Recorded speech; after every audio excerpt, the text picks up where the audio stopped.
Hello, good morning. Naku, ang aga ko sa unit top dahil meron akong bibilhin. Diyos ko, kauna-unahang customer. Ayan na. Walang tao.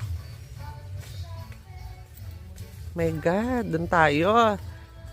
Sa second floor. Wait lang.